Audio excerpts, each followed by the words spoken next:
Every once in a while, gun culture goes through a great witch hunt to weed out people who are participating in stolen valor.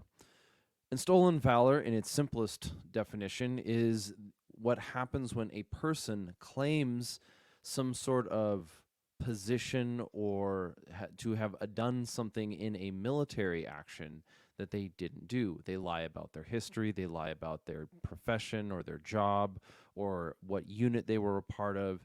And you see these cases come out in two most distinct forms, which we'll get into in a minute. And stolen valor, though, when every once in a while there is a case that happens where that is so spectacular that it sets a fervor amongst the community to root out and find other possible examples of stolen valor. When a person claims to be an ex cool guy, and it turns out that not only were they never admitted to the unit, but they were rejected in shame and barely had any military experience at all. This is one of these cases. And there's and the types of stories that people tell, or the stories that they tell publicly about themselves, oftentimes exist in an inverse proportionality to their actual achievements. And while this isn't an absolute law, it's something we might call a heuristic, a rule of thumb of sorts. But there's another heuristic that we see that when it comes to the evaluation of others' capabilities of violence. And that here and this heuristic, this inverse proportionality, comes with disastrous consequences for those who intentionally blind themselves to their participation in it. And so, after we toss it over to the sponsor, we are going to talk about two different inverse proportionalities that are, though prevalent in gun culture, not unique to it itself. And so, the first sponsor, let's get into this. The first sponsor of the Redacted Culture Cast has been and is Obsidian Arms. Obsidian Arms is a machine shop and a fabrication factory, if you want to call it. It's a machine shop out of Minnesota that sells armorer's tools, some of which are AR-15 specific, and some of them are much more general use for both professional and budding gunsmiths in our age of modularity that come with a lifetime warranty. And so if you're building out a garage or you are looking for specific tools that you might want to keep in a field kit, I'd ask you or suggest to check out Obsidian Arms. They also provide OEM services for those in the industry or who are looking to make their way in that have a product that they have designed or in the process of designing, and Obsidian Arms can help you take that idea and bring it to life.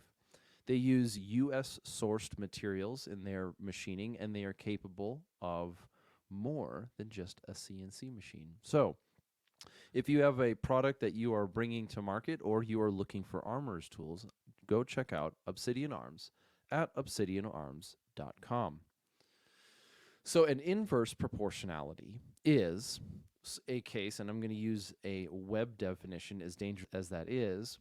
An inverse proportionality is when the value of one quantity increases with respect to the decrease in another, or vice versa. In other words, the more you have of one, the less you have of another. And when it comes to these types of more stolen valor-esque stories, the heuristic is thus: the bigger and more about the individual that the story is, and the more publicly it's proclaimed to declare, in a sense, virtue signal, that not only the less likely that the story is true, but it also might reveal skeletons in the closet. And so there's a way that this tends to play out in people, and I think there's an explanation. And if you find yourself in this trap, I'm not saying go seek help. I'm suggesting watch out, it might hurt you. And so very oftentimes we find cases where an individual has sold their public identity as being something like a ranger or a Navy SEAL or a Delta Force guy or the person who killed Osama bin Laden or Saddam Hussein.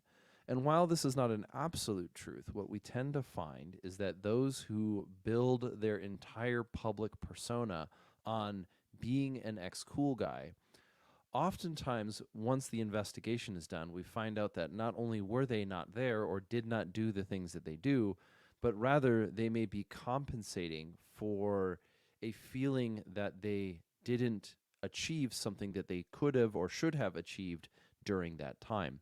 There's this sense of guilt or regret for achievements not completed that are compensated with a lie.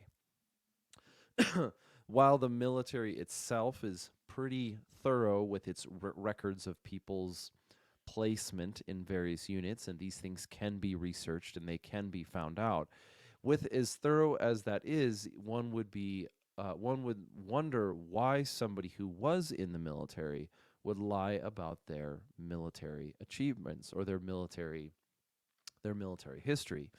So much of this is so readily available, or I mean, is at least researchable, that you would think that a person would be averse to lying about what they did, or who they were, or what unit they were in. And what you oftentimes see, even from people who haven't joined the military, is a similar activity. This is the most caricaturistically caricatured in the, well, I would have joined the military, but I would have fought my drill instructor type language. And we see this in gun culture where, and I have been guilty of this, where the more a person bases their identity on something, the more suspicious that claim tends to be.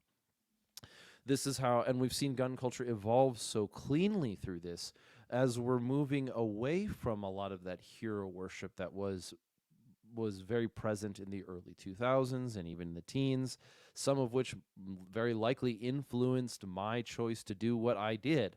And yet, as gun culture is maturing and in a sense not decentralizing or broadening, but moving away from these sort of peaks and pillars around personalities and more to communities and families and neighborhoods and participation in mutual involvement, the more it seems to be moving in that way, the more we are seeing the fruitlessness of claiming to be something formerly cool.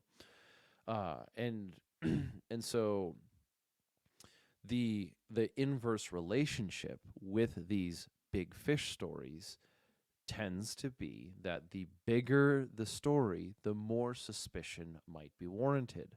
The bigger the story, the less likely it is true. But also, there's another way to approach this heuristic, and it can be looked at in our own lives as well, and that is that the more that the story hinges on the identity of the speaker, the less valuable it is to the community because it is more about building up that person's identity. And before this turns into a macro ad hominem combination with the argument from authority, it isn't so much that people's experience doesn't contribute to the gun culture and doesn't contribute to our corpus of knowledge and available information on the subject. It's that if you go to a course and all you find out and all you learn is all the cool things your instructor once did, he's not really teaching you something, right? And so this might be something that a instructor can reflect upon as they are refining their craft, is to not necessarily avoid any references to experience or past experience or places that they've been, but be wary that they may be robbing their students of valuable time trained or valuable training time by trying to validate their own person. There's a difference between validating my identity, as we've talked about before, with different elements of sort of like the queer thing with identity without an essence, but most specifically within gun culture, is that as we're communicating to one another about the things that we know or we are trying to add value to, it's important to reflect and take on the mindset of an instructor or what you think an instructor should be. and that a teacher or an instructor's goal is not to build their selves up, really, but to maybe through some of their experiences instill confidence and capability in the students. And for a side note, and this is something that a side note that has to do with teaching, is that when people are learning to shoot, say, a firearm, and especially in the early stages, you very oftentimes see that the student is completely focused on hitting the target. They are completely consumed by the goal of hitting their target, of being accurate, where the instructor's role, and I think the instructor's role early on in teaching, is to instill confidence in the student that they know what the firearm is going to do when they use it. They know what the safety does and the magazine release does, and they know how to rack the slide and check if it's empty, and check the trigger, and not check the trigger, but pull the trigger, and they know these kinds of things. This is where dry fire is immensely important. But then, if you start with that confidence and that base, you start with that base, that foundation, you can always add and increase accuracy as you go on. And so, when we have opportunities to teach, it's important to remember what the goal of the instructor ought to be. And if we find ourselves going too long, perhaps arguing with ghosts, arguing with people who are not even in the room, other instructors or former military members that we've trained with, or a team leader or a sergeant major or something, where we're, and what I mean by arguing with ghosts is that the instructor's conversation, their teaching point appears to be more focused on resolving an argument that was started long before the course even began, and less about developing that skill set in the student. That's something to check. And so check that part of what we would say maybe ego. Although I don't think it's purely ego. I think there is some I do believe that there is a genuine concern, and this is the way that people are trying to convey this information. So there's a second inverse proportionality that is both inside and outside of gun culture, and that is that those who are the most capable of violence are the least likely to telegraph it. And I'm using telegraph from the language that people use around video games, where you're fighting a boss and the boss does a certain move before he does another certain move, and the first move is the cue to dodge out of the way. An example of telegraphing in a video game is the boss lifts his sword, so roll out of the way so that when he swings his sword, you're not standing there. But telegraphing in this macro scale, especially within gun culture, and even more reflected outside of it, is that the more capable an individual is at use of force, the less likely they're going to threaten somebody. The most likely cases, the most common cases of people, or where you find people who make a lot of threats, they very oftentimes are not capable. They're not well trained or well capable of the use of force. You'd think of it in a simple sense in the story of like somebody learning how to do jujitsu. You might think you're a great fighter until you get humbled a couple times. But there's another part to it, and I think there's this second part that's more nefarious and self-destructive. And I have to get to that. The way to get there is to go in this conversation is to start here. So we see this inverse proportionality in our culture, that those who are the most capable of force tend not to make threats. And they tend not, and for various reasons, it's all down to the individual. And you see this represented in perhaps one of the greatest arguments against gun control, is that the most armed, most capable, and most trained individuals in the country are not the people who are shooting up schools.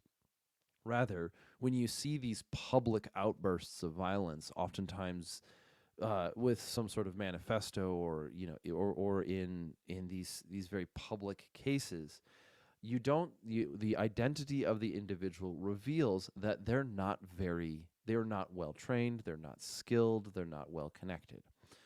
And so this is something that we're very thankful for, and this should also instill a little bit of confidence. I hope this instills some confidence if you're part of a church security team or if you're part of a training cadre. Is it's not to make you arrogant, but those who are threatening violence, especially publicly, and are yet not somehow being punished for it, say censored on social media, are very rarely the people who are the most skilled in the use of force. Now, note, I am not saying that they're not the most dangerous. Rather, they present a much more dangerous issue than mere skill. And and what happens and what happens in this case, and what we see in this, it's not a law, this heuristic, this commonality, is that people who do not believe that they are capable of force, or they do not, they inside they feel like they are maybe not necessarily weak, but they view themselves in the sense of being the victim or the lesser. When they do lash out, they tend to lash out very recklessly. You could think, you could have two guys in a boxing fight, and one of them is well trained and one of them is completely unskilled. The one who is unskilled is going to flail about, possibly risking injury, no less than somebody who is skilled, but that injury is going to be uncalculated.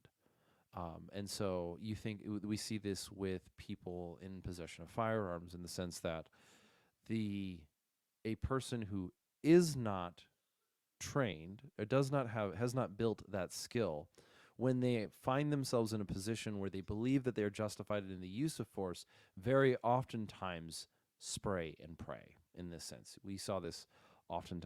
I've seen this in Afghanistan. I've seen this around the world. In that the sense of that sense of skill and understanding restrains the individual to use force more appropriately.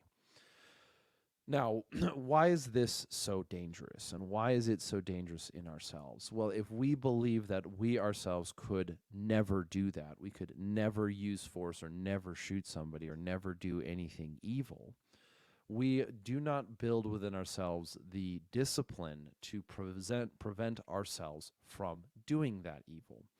You see this inverse proportionality in the types of people who go along with great massacres, is that they believe themselves to be helpless or the victims, or they believe that they are some sort of morally justified and somehow by identity justified to use force. Because the bully is strong, the weak kid who's getting bullied is justified to use any force he can to fight back against the bully. And the problem in this scenario and that mentality is that it is not necessarily a circular argument, but it is a self-justifying idea, and that the core argument, the core foundation, is not in a logic based or logic grounded argument on the justified use of force, but it's functionally grounded in the identity of the individual. You see so if a person identifies as being a kid being bullied, they are justifying the use of force on their identity, not on the injustice that might be being done, but rather on themselves. And there's no less ego in the bully than there is in the bullied, in this case, in this kind of scenario. Now, there are certainly people who they just do evil for the sake of evil. There are people who look at what is good, disdain that which is good, and then act on the evil because they knowing that it is evil and desiring to see the evil come out, or desiring to see themselves as participating in the evil. And this is a very uncomfortable topic to, let's say, contemplate, because we have to recognize that no, not every case of evil can be simply dismissed into a difference in perspective. So, these two inverse proportionalities that we're talking about. The first one being the big fish story, the overly blemished cool guy story. Some people will embellish their stories for humor or to turn it into a story that, and the purpose of the story is to entertain people. But if you're telling stories and they're constantly dependent on developing your identity as something, that should be a warning sign. And if we are interacting with people whose primary contribution to, say, the community is something that they once were, then that person needs friends, and they need help. It's too crass, it's too sharp. And the other thing that we see is that another thing that we should see is that people who are very boisterous about their capabilities are oftentimes revealing. And don't get me wrong, people make mistakes, but these people are. This is very oftentimes revealing, or could be seen as justification or revealing that not only are they not the thing that they said they were, but that they're hinging on skill they don't have, or a story that they don't have. They're hinging on skill that they don't have. It doesn't mean that they're any less dangerous, however. In fact, I think that they might be, in a sense, more dangerous. And they might be more dangerous because the type of force, the way that they're going to use force, is more likely to be vengeful, malicious, and indiscriminate. And so, in that case, as we're observing the world around us, as we are navigating our communities, as we are developing relationships and building up our own culture amongst us, it is important to be wary of the big fish story and the loud, threatening language. And I wanted to present this in a way that wasn't just people lie and they talk smack online. It's counterproductive if you're trying to enter into the industry in the long run, or you're trying to enter into the gun culture, you're a part of this culture. It's counterproductive in the long run to lie. We know this sort of intuitively, but we don't act on it all the time. Or maybe I'm just confessing right now. However, however, the important element, and I think something that motivates and inspires the moral choice that gun culture participates in, is that they see the recklessness in the world. They recognize that they could be like that. They don't want to be like that, and so they train so that if they are using force, they will use it morally and proportionally. This being the case, and this being the way, or this being what I am arguing, what I am presenting to you, this being my perception, and in the sense my argument, then also can be used for introspection. And that is, if you think that you are helpless, be wary. You might be setting yourself up to follow in the footsteps of those who have done great evil in the past. So even if this is a bit more of an abstract episode for the Redacted Culture Cast, if this episode was productive or you have something to add to it and you're watching on YouTube, please leave a comment below. I'd love to interact more with you guys. And if you want to do so in a more private setting and have more over that opportunity, you can go over to redactedculture.locals.com. And finally, this episode is being published while we have a pre-order open. And that pre-order includes a list. It's a T-shirt, so it worked. I think I like the design, and I want to see if you are interested, because I don't know how much I can technically promote it on the internet. But if we are going to go forward in this world and we want to choose to do so morally, then it is imperative for us to consider these things. And I hope that I have added a tool to your intellectual toolbox, whether you are in gun culture or outside of it. If I have, share it if you can. Share this episode with your friends. See see what they think, see what we can do to make our community better, and if nothing else, go forth and conquer.